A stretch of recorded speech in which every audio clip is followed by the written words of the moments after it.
Hello दोस्तों, स्वागत है आप सभी का मेरे यूट्यूब चैनल में। दोस्तों, किसी ने कृष्णमूर्ति साहब से पूछा ईश्वर क्या है, उसके बारे में बताइए। तो कहते हैं कि आपके लिए ईश्वर क्या है। पहले इस बात को आप समझें। आपके लिए ईश्वर वही है जो कि आपने बचपन से सुन रखा है, जो कि आपके घर में मान्यताएं चली आ रही, जो कि आपने समाज में देखा, जो आपके मन पे संस्कार पड़े, उसी अनुसार तो हमारे ईश्वर की धारणा होती है। किसी ने कह दिया कि ईश्वर दयालु है, किसी ने कह दिया कि ईश्वर न्यायप्रिय है, किसी ने कह दिया कि ईश्वर सर्वशक्तिमान है। आपके मन में कई प्रकार के ईश्वर की छवियां हैं जिसकी आप मंदिरों में पूजा करते हैं, गिरजाघर में पूजा करते हैं। हर समाज और धर्म में ईश्वर की अपनी अपनी छवियां हैं जिसे वो मानता है, और आम आदमी के लिए भी ईश्वर की वही छवि है। और कहते हैं कि आश्चर्य तो इस बात की है कि एक चोर भी ईश्वर को मन में याद करता है जब वो चोरी करने जाता है कि मेरा काम अच्छा हो। कहते हैं कि हिटलर भी ईश्वर को मानता था, जिसने लाखों लोगों को हत्याएं कर दी। तो क्या ईश्वर उसे भी सहायता कर रहा है? ये कैसा ईश्वर है जो भला है, जो बुरा है, हर कोई ईश्वर को मान रहा है, जो नैतिक है या अनैतिक है। तो ईश्वर कैसे न्यायप्रिय हुआ? तो इसलिए वो कहते हैं कि जो भी आपके मन में छवि है, जहां तक आप विचार कर सकते हैं ईश्वर के बारे में, जो कुछ भी आप ईश्वर को के बारे में जानते हैं, यकीन मानिए वो ईश्वर नहीं है। ईश्वर कह लें, सत्य कह लें, परमात्मा कह लें, वो मन के पार की चीज है। उसे समय के दायरे में कभी नहीं लाया जा सकता, उसे विचारों से विचार नहीं किया जा सकता। जो कुछ भी आपका मन विचार कर ले, जो कुछ भी आपका मन जानता है, समझ जाइए कि वो इसी संसार का है, वो ईश्वर नहीं हो सकता। जो आपका ईश्वर है, जो आपकी मान्यताओं में है, जो संस्कारों में है, वो बिल्कुल झूठ है। वो आपके मन ने गढ़ा है, जो आप छवियां बना करके उसकी उपासना करते हैं और फिर कहते हैं कि मैंने ईश्वर को पा लिया, मैंने ईश्वर के दर्शन कर लिए। वो सब आपका मन का खेल है। आपके भीतर जो संचित मन है उसी का फल है, उसी से आप उसका निर्माण करते हैं। वो कहते हैं कि आखिर ईश्वर की आपके जीवन में जरूरत क्या है? आम आदमी की ईश्वर की जरूरत क्या है? तो जरूरत इसलिए है क्योंकि आम आदमी डरा हुआ है। लोग डरे हुए हैं। वो एक आंतरिक सुरक्षा चाहते हैं, जिस प्रकार हम बाहरी सुरक्षा चाहते हैं, घर बना के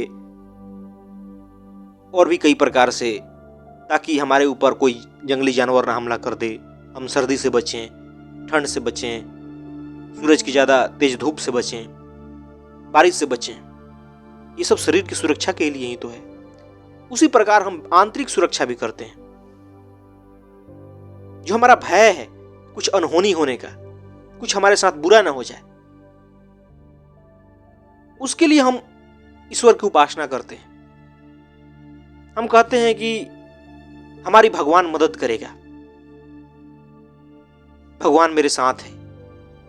और आप खुद देख सकते हैं कि आप ईश्वर की उपासना क्यों करते हैं। तो आपको साफ दिखाई देगा कि आप या तो कुछ चाहते हैं या डरे हुए हैं। इस दो कारणों से ही लोग ईश्वर के पास जाते हैं। वो अपने मनोकामना पूरी करने के लिए ही ईश्वर के पास जाते हैं। कोई उनके मन में मनोकामना होती है, उसकी पूर्ति चाहते हैं, और ठीक उसकी विपरीत हो जाए तो काफी लोग ऐसे होते हैं जो नास्तिक बन जाते हैं। वो ईश्वर की आराधना करना छोड़ देते हैं।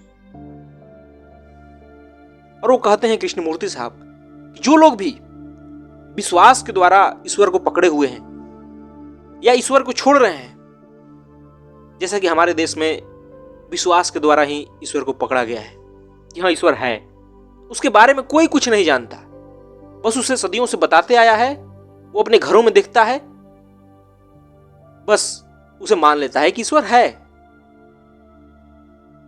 कुछ भी उसने नहीं किया ईश्वर को जानने और समझने के लिए। और उसी प्रकार जो नास्तिक देश हैं वहां भी वो लोग विश्वास ही पकड़े हैं कि ईश्वर नहीं है। वही कुछ करने नहीं गए, कुछ जानने नहीं गए ईश्वर के संबंध में। और ये दोनों मन जो है वो सिर्फ कंडीशनिंग का हिस्सा है। विश्वास हो या अविश्वास, दोनों मन का ही खेल है, दोनों मन के ही दायरे का है। दोनों कोई समझ नहीं रखते ईश्वर के बारे में। दोनों की एक ही लेवल है, एक ही स्तर है। लेकिन धार्मिक मन वही है जो ईश्वर को जानता है, जो अपने मन के पार जाता है, जो समय का अतिक्रमण करता है, जहां विचारना रुक जाती है वहीं ईश्वर का हमारे जीवन में आविर्भाव होता है। वो कहते हैं कि छोड़ो ईश्वर को। ईश्वर मन की बस की बात नहीं है। मन बहुत छोटा चीज है, उसमें तुम कैसे जान सकते हो ईश्वर को?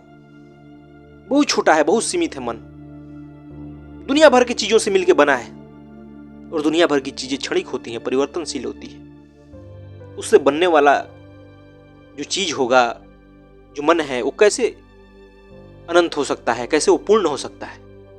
तो इसलिए जरूरत है आपको अपने मन को तैयार करने की, अपने मन को समझने की। जिस प्रकार वो कहते हैं कि अनाज उपजाने के लिए पहले खेत की तैयारी करनी पड़ती है। किसी भी खेत में आप अनाज छींट दो तो जम नहीं जाएगा, फसल नहीं हो जाएगी। उसी प्रकार अपने मन को तैयार करना पड़ता है। इसे परत दर परत उघाड़ना पड़ता है, इसे देखना पड़ता है साफ साफ। और जैसे ही आपका मन समझ लेता है मैं सीमित चीजों से मिलकर बना हूं, मेरी इतनी औकात नहीं कि मैं असीम को जान सकूं जो अनंत है, जिसकी कोई सीमा नहीं, उस पल ये मन शांत होता है और ऐसे ही मन में ईश्वर उतरता है, सत्य उतरता है। तो इसलिए तैयारी अपने ऊपर करनी है, खुद को समझने पर करनी है कि हम क्या हैं, हमारा मन क्या है, ये मन बना कैसे है, जो हमारा भीतर मैं कर रहा है रात दिन, उसको समझना है कि आखिर ये चीज क्या है। बाकी जो घटना है वो अपने आप घटेगी। आपके हाथ में यही है कि आप ये कर सकें। आप कोई लक्ष्य ना बनाएं कि मुझे ईश्वर को प्राप्त करना है, क्योंकि जो भी आप लक्ष्य बनाएंगे, जो भी आप ईश्वर के बारे में जानते हैं, वो सब का सब झूठ है। वो इसी संसार का है, जो समाज ने, दुनिया ने आपको पकड़ाया है, जो कुछ आपने पढ़ा है, जो कुछ आपने सुना है। और सत्य में और शब्द में आसमान जमीन का फर्क होता है। शब्दों में कहीं सत्य नहीं होता है। पानी कह देने से या पानी लिख देने से असली पानी वो नहीं बन जाएगा। तो ये बात साफ साफ समझ लीजिए, किसी भी शब्द से किसी चीज का सत्य पता नहीं चलता है। और जो कुछ भी आपके विचारों में है, जो कुछ भी आप मानते हैं, वो शब्द शब्द मात्र है, विचार मात्र है, उसमें सत्य नहीं होता। मीठा का विचार कीजिए अपने मन में, क्या आपको मीठा का स्वाद मिल गया? नहीं मिला। वो सिर्फ शब्द है। जब आप कुछ मीठा खाएंगे तभी उसका स्वाद मिलेगा। उसी प्रकार दोस्तों ईश्वर है, सत्य है। लाख ईश्वर ईश्वर आप करते रहें, आपको ईश्वर की समझ नहीं हो पाएगी जब तक कि आप स्वयं को नहीं समझ जाते। जो आपका ये मन है ये सीमित है। आप बने कैसे हो, मुख्य रूप से इसी पर फोकस करना है। स्वयं को जानने पर फोकस करना है कि मैं हूं क्या। और जैसे जैसे आप स्वयं को जानते जाएंगे, वैसे वैसे आपका मन विघटित होगा, आपका मन गलेगा, आपका मन शांत होगा। और कहते हैं कृष्णमूर्ति साहब कि उसी शांत में, उसी मौन में उसका आविर्भाव होता है। फिर आप समझोगे कि सत्य होता क्या है, क्योंकि आप वहीं बन जाओगे। आप में उसमें कोई भेद नहीं रहेगा, अद्वैत की अवस्था होगी। फिर जो शांति आएगी, जो आनंद आएगा, वो हमेशा टिकाऊ रहेगा। फिर जो जीवन में प्रेम आएगा, वो झूठा प्रेम नहीं होगा, सांसारिक प्रेम नहीं होगा, वो सदा रहने वाला प्रेम होगा। आप उसे लुटाओगे फिर भी वो खजाना खाली नहीं होगा। तभी तो संतों ने, ज्ञानियों ने इस प्रकार करुणा को और प्रेम को लुटाया, समाज को दिया। कुछ भी नहीं था उनके पास, लेकिन वो लुटाते जाते थे। उनके जीवन में निर्भयता आती है, साहस आता है, बल आता है, निडरता आती है। यही कहना चाह रहे हैं कृष्णमूर्ति साहब कि ईश्वर के बारे में सोचना छोड़िए कि ईश्वर क्या है, अपनी फिक्र कीजिए। क्योंकि जो भी आप सोचेंगे, जो भी आप विचार करेंगे ईश्वर के संबंध में, वो सारा का सारा झूठ होगा। कभी आप विचार करके वहां नहीं पहुंच सकते, और जहां भी आप विचार करके पहुंचते हैं, समझ जाइए कि वो इसी दुनिया का है।